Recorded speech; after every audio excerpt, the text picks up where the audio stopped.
ეს არის სტიმის ბოილერი, რომელსაც როგორც ჩანს წლებია, არ გაკეთებია, მეინტენენსი არ გაუკეთებიათ. ეს არის გაჭედილი.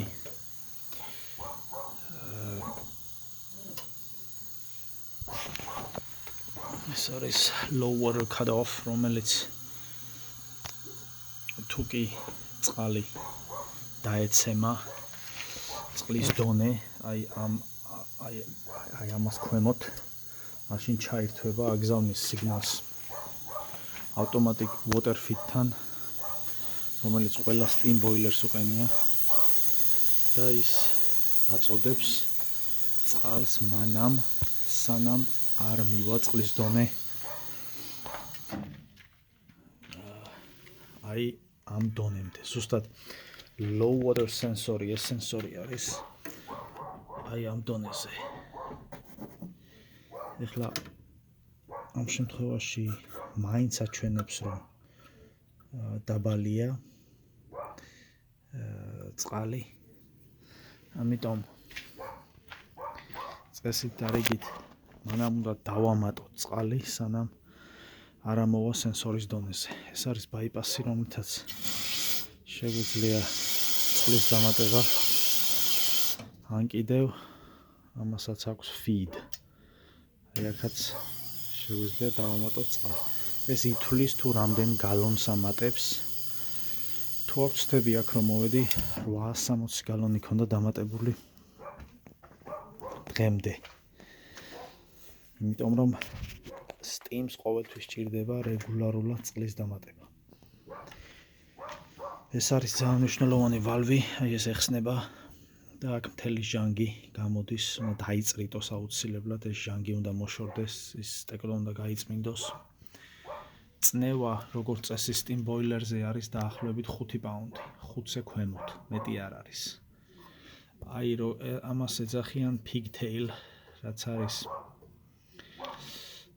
აი ასეთი მოხვეული, როგორც წესი, ზუსტად ამ ადგილას ჟანგი გროვდება, ეს უნდა მოიხსნას და გაირეცხოს კარგად, იმისათვის რომ წნევა იგრძნოს, pressure thrower, ანუ წნევის მარეგულირებელი. აქ როგორც ხედავთ, წნევა დაყენებული არის 5-ზე ქვემოთ. ანუ როგორც წესი 5-ზე ქვემოთ, 5-სა და ძალიან პატარა სხვაობა აქვს, აი 3.5-სა და 5 შორის. ეხლა კიდევ ერთხელ დაბალი წყლის სენსორმა გაუგზავნა სიგნალი automatic water feeds და ეუბნება რომ დაამატოს წყალი. ავტომატურად ამატებს წყალს. სახლის პატრონი აქ არასწორად წრეტავდა ამ ბოილერს, აი ამას წრეტავდა აქ. იმისათვის რომ ჟანგი მოეშორებია სინამდვილეში. ჟანგის მოშორება ხდება ამ ადგილიდან. ასევე არის მეორე ადგილი, ეს მაღალი წერტილია, როგორც წესი მას გამოყენება არ აქვს. თვითონ steam boiler-ის აგებულება უნდა იყოს ზუსტად ასე. supply, ეს header-ი, აქ მნიშვნელობა აქვს ყველაფერს. თუ არ ვცდები 18 ინჩია, 18 ინჩი უნდა იყოს. თვითონ უწერია რამდენიც უნდა იყოს, ზუსტად ასე უნდა გაკეთდეს აი ამ კონფიგურაციით. მეორე, ეს არის სპეციალური, აი აქ ხედავთ, სპეციალური ფიტინგია. ერთი მხარე აი ამ supply-ს აუცილებლად უნდა დაუერთდეს returns. თვითონ return-ი აუცილებლად უნდა იყოს ბოილერის წყლის დონის ქვემოთ. აი ბოილერის წყლის დონე არის აქ. return-ი უნდა იყოს მის ქვემოთ. შემდეგ თვითონ ამ returns მთელი steam-ის დაკონდენსირებული steam-ი, ანუ წყალი უკვე უერთდება აი აქ. ჩამოდის აი აქ, იქ უნდა იდგეს წყალი, აუცილებლად უნდა იდგეს წყალი, თორემ ბოილერი დაიწყებს steam-ის შეწოვას. იქ წყალი steam-ს აჩერებს. ფაქტიურად როცა steam-ი გამოდის, steam-ი გამოვა და წავა სახლში. და დაიქსელება. ყველა რადიატორზე წავა, ამის შემდეგ დაკონდენსირების შემდეგ დაბრუნდება. ამას ქვია, ამ შემთხვევაში ეს არის როგორც ჩანს ორ პაიპიანი სტიმი, ორ პაიპიანი არ არის. ერთ პაიპიანი სტიმია, მეორე გაუქმებული. ერთ პაიპიანი სტიმია, ჩამოიწრიტება ყველაფერი და წყალი უბრუნდება ბოილერს. ოღონდ აქ კიდე ნიშნულობა რას აქვს? როდესაც ეს წყალი დაბრუნდება, აი მაგალითად მარცხენა კუთხიდან წყალი დაბრუნდა. ასევე დაბრუნდა მარჯვენა მხრიდან და ეს წყალი ჩამოვიდა, აი აქ ჩამოვიდა. შემდეგ წყალი ამოვა, აი ამ მიმართულებით ამოვა და სუსტად ამ ადგილას უკვე გადმოვა ბოილერში.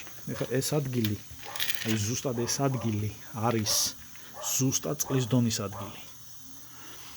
ანუ სენსორის ადგილიც, წყლის დაბრუნების ადგილიც და აქ წესით დარიგით წყალს უნდა ვხედავდეთ, მაგრამ ეს გაჭედილია და წყლის დონეს ვერ ვხედავთ. სინამდვილეში წყლის დონე ყოველთვის ერთია ბოილერში. აქ წყალი არასდროს არ ჩამოდის ნოლზე. ნოლზე რო ჩამოვიდეს ბოილერი გასკდება, აფეთქდება. მაგრამ რამოდენიმე safety აქვს, რომ ეს არ მოხდეს. მაგრამ აქ ამ კონფიგურაციაში ყველაფერს მნიშვნელობა აქვს. აი ამ დონეებს ჰედერი რა დონის უნდა იყოს, რა სიმაღლეზე უნდა იყოს, აბსოლუტურად ყველაფერს მნიშვნელობა აქვს. როგორც წესი ჟანგი მოყვება დაკონდენსირებულ წყალს და ძირითადში ეს ჟანგი რაც ბოილერში გროვდება, ის ჟანგი აქ უნდა დავწრიტოთ. ანუ წყლის დონის ქვემოთ დაილექება და აქ გამოვა. დანარჩენი ჟანგი ეს რო არ გაიჭედოს თვითონ. აი ახლა აქ ხო არ ამოვა ამ ხელაზე, ამიტომ სალკე აქვს მეორე მხარეს. აი აქ ჟანგის დასაწყვეტი. ეს წეღან დავწრიტე, გამოვიდა და აღარ არის ასე ვთქვათ. ანუ მთელი ეს ჟანგი ყველაზე დაბალი წერტილი მოუძებნეს აქ და დახრებიც ისი არის, რომ აი მარცხნიდან და მარჯვნიდან მოსული აქ ყველაზე დაბალი წერტილი, აქ დაიწრიტება. ეხლა ამ მომენტისთვის დაამატა 10 გალონი ჯერჯერობით და გაჩერდა. რაც შეეხება აი ეს კიდე ითხოვს. აქ სერიოზული გაწმენდა არის ჩასატარებელი, იმიტომ რომ არასწორად აგზავნის სიგნალს, წყლის დონეც არ ჩანს, სინამდვილეში აქ წყალი უფრო მეტია, ვიდრე სენსორი ამას ვერ კითხულობს და თვითონ ავტომატიკ water-feed-ი დაიბლოკა. ლოკაუტზე წავიდა, იმიტომ რომ ბევრი წყალი დაამატა იცის, რამდენი წყალი არ უნდა დაემატებია. ძირითადი მიმოხილვა სტიმის ბოილერზე ფუნქცია თუ როგორ მუშაობს. მნიშვნელოვანი ნაწილები არის pressure control, რომელიც წნევას აკონტროლებს, წნევის გეიჯი. ასევე ეს side glass-ი ქვია, სადაც წყლის დონეს ვნახულობთ. Low water cutoff-ი, დაბალი სენსორი, წყლის სენსორი, ავტომატიკ water-feed-ი და კიდევ ერთი.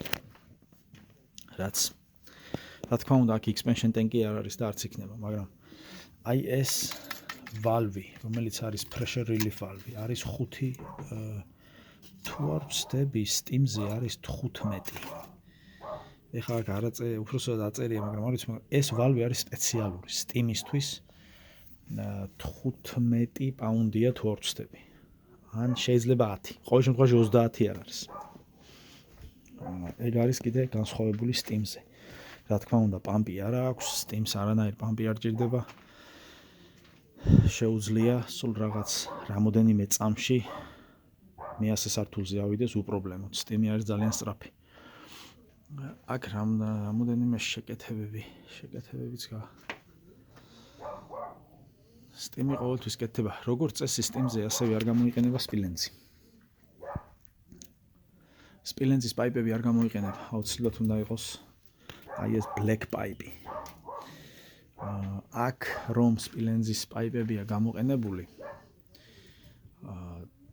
როგორც წესი არ იყენებენ, მაგრამ return-ზე თუ არ ვცდები შეიძლება და არაფერს არ დააზიანებს ისე, იმიტომ რომ აქ რო სპილენძი დავაყენოთ, ეს მისი ტემპერატურა, სტიმის ტემპერატურა გაცილებით დიდია ვიდრე წყლის ტემპერატურა, რა თქმა უნდა.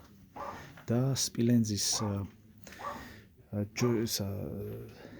joints იწყებს გაფართოება შეკუმშვის შემდეგ ფუჭდება. არ უძლებს სტიმს სპილენძი და არ გამოიყენება საერთოდ გარდა აი ამ წყლის მომარაგებისა. წყლის მომარაგებას, რა თქმა უნდა, აქ არაფერი მნიშვნელობა არ აქვს. თუ აი ამ კონკრეტულად ამ ბოილერის მანუალი გაინტერესებს და ნახოს ზუსტად ეს დოკუმენტაცია, მაშინ ეს არის მოდელი, ეს არის სერია, მოდელით და სერიით შეიძლება ამ ყველაფრის ნახვა. მთლიანი დოკუმენტაცია, რაც მოყვება ამ ბოილერს და როგორ უნდა იყოს ეს ზომები, ყველაფერი არის წინასწარ წარმოებლის მიერ დადგენილი ზომები და ამას შენ ჯგუაზე აქ ვერაფერს ვერ გააკეთებ. იყოს ზუსტად. ყოველ ინჩს აქვს ძალიან დიდი მნიშვნელობა. და ეს კეთდება, აქ ყველაფერი კეთდება აბსოლუტურად custom-ი. ეს ზუსტად ასე უნდა გამოიჭრას ეს ზომები, როგორც მანუფაქტურერი მოითხოვს ამ შემთხვევაში.